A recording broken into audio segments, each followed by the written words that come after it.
J'ai 15 ans. Je suis belle. J'ai des jolies rondeurs, un visage de jeune femme et des airs de petite fille innocente. Je suis joviale et souriante. Je suis pétillante. Je m'épanouis dans l'écriture. J'y couche mes fantasmes, mes rêves érotiques, comme pour leur donner vie en toute discrétion, à l'abri des regards. J'imagine que je suis une femme fatale, comme Monica Bellucci. Je rêve de sexe, d'amour, de baisers langoureux, de gestes tendres, de contact, de chaleur. Je rêve, j'écris, puis je détruis et j'oublie. Je suis une fille dite des quartiers. Je suis maghrébine, mais avant tout, je suis musulmane. Je suis et je dois rester une fille vierge, une fille halal, une fille de bonne famille. Comme toutes les filles, j'ai 2 copines. 2 confidentes, des filles bien. Je partage mes écrits. Grossière erreur.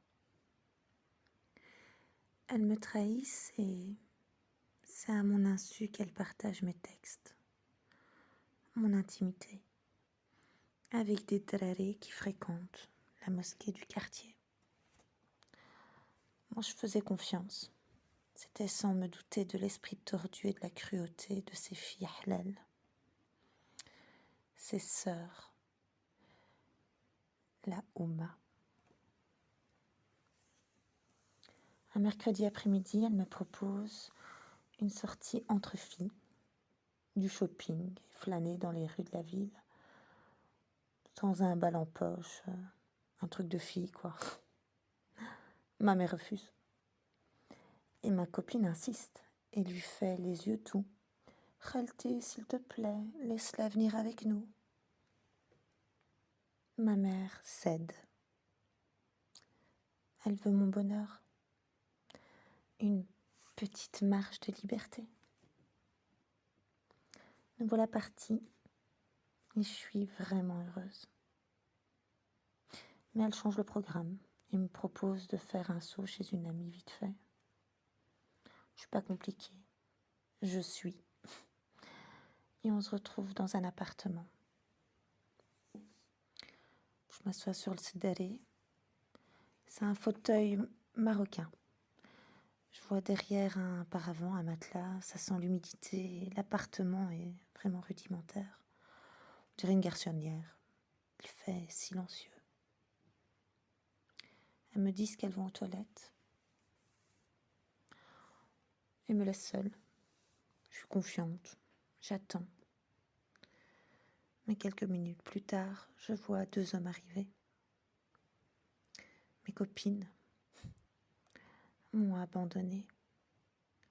Ou plutôt, elles m'ont sacrifiée. Elles m'ont livrée à ces hommes. Je comprends qu'il y a quelque chose qui cloche. Et je demande ce qu'il se passe. Je veux partir. Mais ils refusent. Ils me tiennent. Un des hommes sort un de mes textes. Mon monde s'écroule. Il me traite d'allumeuse, de pute. Il tire sur mes vêtements. Je leur dis que je suis vierge, comme si c'était un bouclier. Ils n'en ont que faire. J'essaye de me libérer. Et mon cerveau se met en pause. Je les observe comme de loin. Je sais que je suis l'agneau du sacrifice. Je n'y échapperai pas. Ils me touchent, rient, m'insultent. Lisent mon texte à haute voix. J'ai honte.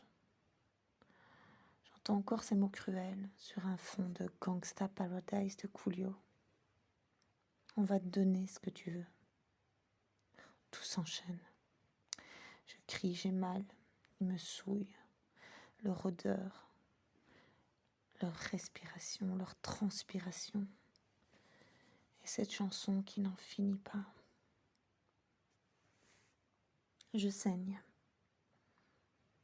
et ils me jettent au sol, en me traitant de dégueulasse, que c'est sûrement mes règles.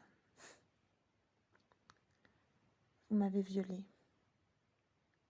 vous m'avez volé ma virginité, mon honneur, mon innocence, mon trésor,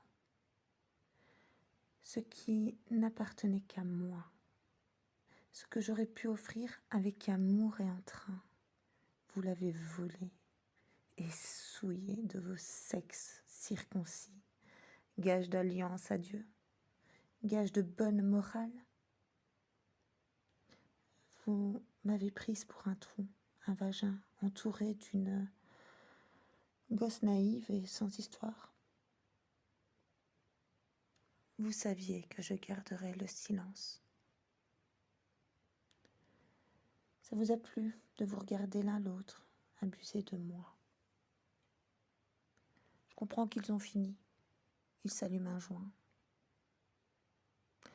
Je ne sais pas comment j'ai fait pour retourner chez moi, mais me voilà dans ma douche, sale, seule et traumatisée. Comment expliquer à mes parents que je suis sans honneur? La seule chose qui m'inquiète, c'est comment va-t-on me marier? Que va dire mon futur mari? Que vont dire les hommes qui m'ont violée dans le quartier? Je pense à mes textes.